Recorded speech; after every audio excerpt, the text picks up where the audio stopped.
Welcome to the love-infused ravings of Bach.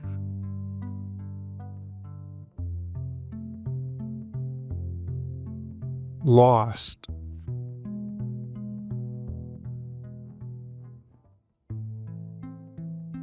My son said something to me today. He's just had his heart broken.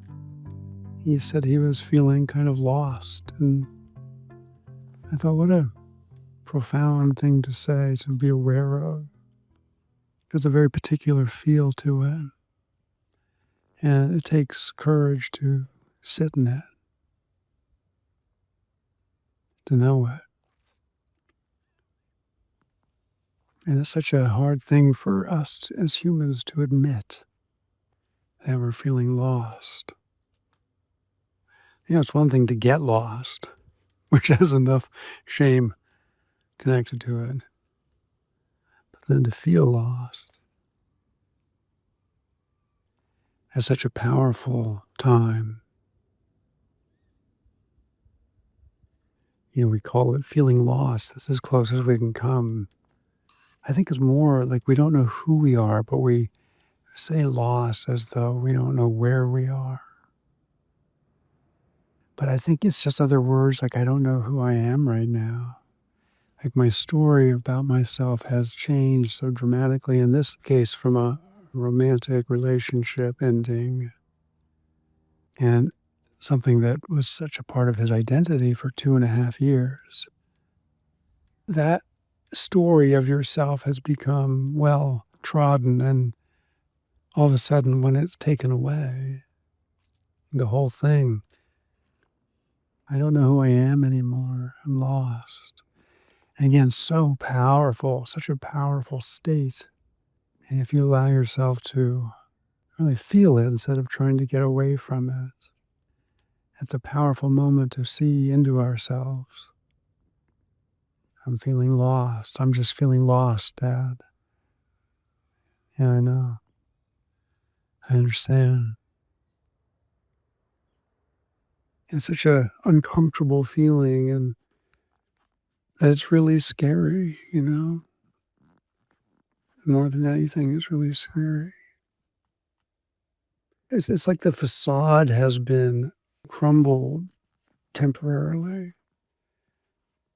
Right? This whole story, this identity we have about ourselves has crumbled, and we feel lost because we don't know who we are. And that's terrifying. We thought we did. We thought we did know who we are. And this guy, in this relationship, whatever, with this job, whatever it is. And it's a big part of our lives, and our feelings and our thoughts and our doings and our plans and our heart.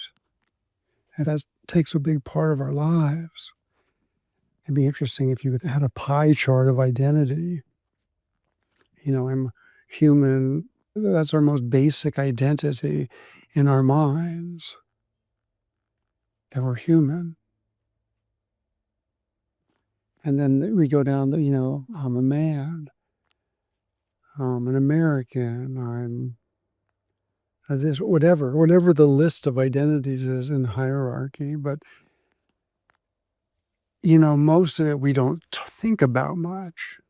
That's why it's got to be interesting to have a pie chart in a sense, because the things we think about the most are obviously the things that are most foreground in our sense of identity. But it's really hard to know how deep these other identities go other than just kind of being able to sense it, right? That there's almost no time you're awake that you don't feel human. But, that again, too, now that I think about it, like, unless we're thinking about it, we don't feel human. That's not the humanity we're feeling. If we're not telling ourselves some kind of story that's creating the identity in that story, in that moment, right? Whatever the current story is and whatever associated identity is with that. Other than that, what do we know of ourselves in that moment other than this background sense? It doesn't need a story. Or sure, you can make lots of stories about it, and we do, but it doesn't need one. This essence, Or when we're thinking about something, we're thinking about I'm a father and I'm just ruminating on it in some form. Like that's all I know about my life in that moment. That's it. I don't know I'm a body. I don't know I'm a human. I don't know I'm a man. I don't know where I live. I don't know anything.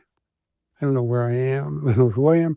I don't know anything but that story and this deeper sense of being that holds it all, right? Doesn't hold it all, but is the screen for it all. However you want to think of that, it can be a tricky metaphor to really grok because it's a little bit deep, you know what I mean? Like the deepest. A little hard for the mind to understand that one. These identities don't exist as such. They arise when the story arises. I mean, good God, if just talk about the parts thing, right? How does one delineate where one part stops and one part starts? If we have, it seems like thousands of these identities because they're overlapping and interweaving and morphing, and new ones come in and ones for 2 seconds, and you know what I mean? It's like one big tapestry. If that was actually who we are, we'd be insane. And that's why so many of us do seem insane, because we're just lost in our stories about ourselves and this effervescent, fleeting identities that we want to somehow hold together as being whole and make sense. And they do to some degree, right? They do to some degree, and that's varying for everybody. But it can never be whole. It can never really make sense. It's always going to be confusing at the deepest level. That can't be who we are. It's too schizoid. It's too all over the place to have any kind of ground to it. And again, if you think you feel insane now because of your mind, imagine if there was nothing stable underneath that, if there wasn't your being underneath that, then imagine how fucking crazy you'd feel. If you really were the mind, when you really see it clearly sometimes, and the mind just stops and you've been given that gift of grace where the mind just stops all of a sudden. And if you can see how long it's just been going nonstop, however long it's been, in that stretch, maybe hours, hours, and the constant world building it's doing. Incredible. And then it stops. And you're like, wow. And it doesn't take us much to see that, right? To admit how crazy our minds are and be like, Jesus, that can't possibly be who I am. I would feel exponentially crazier than I do now. And that's the people who are only in their minds, right? And that's been true of all of us at one point or another, or still, whatever these levels are. But I certainly remember a time in my life, let me just say it that way, where I was in my mind all the time, and it did feel crazy. And again, back to that feeling of feeling lost, just searching desperately, looking desperately, trying to solve the pain, desperately trying to avoid the pain, everything, just trying to figure it out at the level of mind and not able to, not able to, but still believing that was the way. And, because the times were so hard, then my mind felt like it had to work really hard to solve these very difficult problems. So it was always working on it. And that was crazy. That's when I felt the craziest and the most lost and the most scared.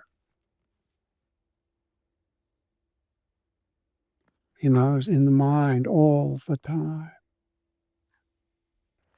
So to see that, of course, there's something constant. There's a background of alwaysness, a background of ever presence that this insanity plays out on.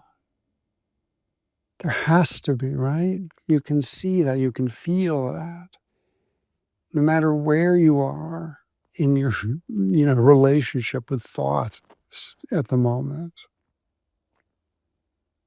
you can see that that can't be who you are.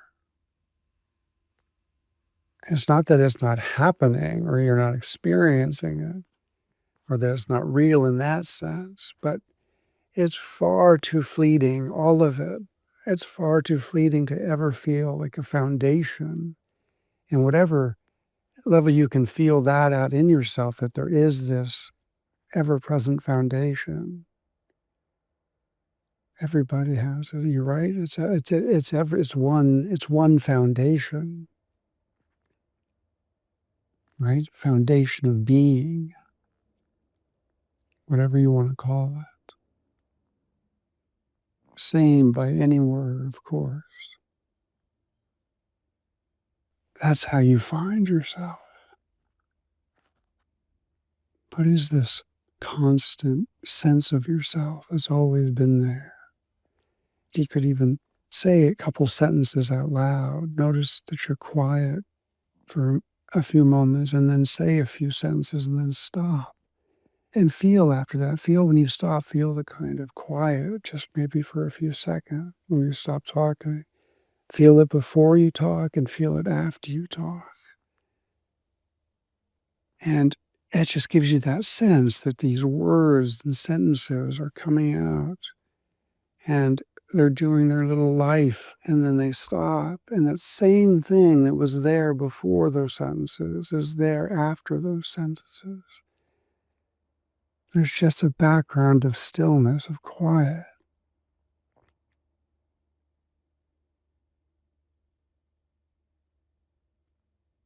It doesn't seem like anything because it's so constant.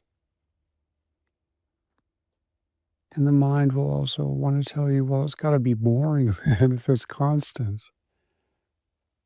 Constant anything seems like it would drive you crazy after a while. But this doesn't. It is us. It's sanity, right? It is us. It's just this open knowing where you don't have to do anything. Right? It's a letting go. And then you've let go of your whole story of yourself. You've let go of yourself. So you're just presence. You're just one with life. You understand that you can't be any of your stories because they come and go, but you don't. And we stop trying to figure that out and just let go. Because we are that background. We are the constant. You can trust that 100%. It doesn't even require trust. It's so constant, ever present. How better can you say it? I love that. Ever present.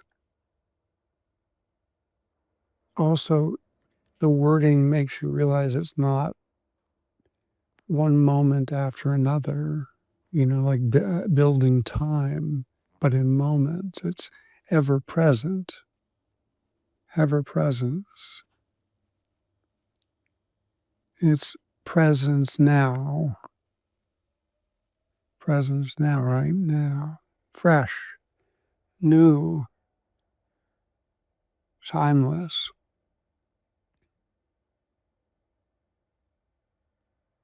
Yeah, allow yourself to find this. Find your quiet being that's here. It's the only thing that's sane in this world. It's just extraordinary how simple it is. It's, in theory, and even in seeing it, and knowing too that it's so simple, and yet maybe we could equate it to, a sort of chess move, and that it's not hard in the sense that it takes a lot of doing. It's hard in that it's like, okay, how do I do this? How do I move the chess piece to the right place to unlock this letting go? And do I ever do it? Have I ever done it? This raises deeper questions, of course, but we're just going to look at it from this angle right now. My experience is that I don't let go, that letting go happens, that I've talked about this before, that to me it feels like what grace is. That all of a sudden I let go. I may have been wanting to. I'm sure once you do, you can't imagine not ever wanting to and staying that way. So it's not for lack of, that deep love of letting go, but just don't know how to on command, on self-command, And so when it happens, like I said, it's not for lack of wanting, but it's for lack of knowing how. I would venture to guess that no person knows how. And it just happens. Right? That's the moment of grace where we're allowed to let go by something. And if you think about it a little more deeply, you realize that it doesn't make any sense that someone is letting go, because what is being let go of is that sense of being someone. When letting go happens, that sense of a separate self is what falls away. So that separate sense of self can't let go because it is what is being let go of. And then we're free.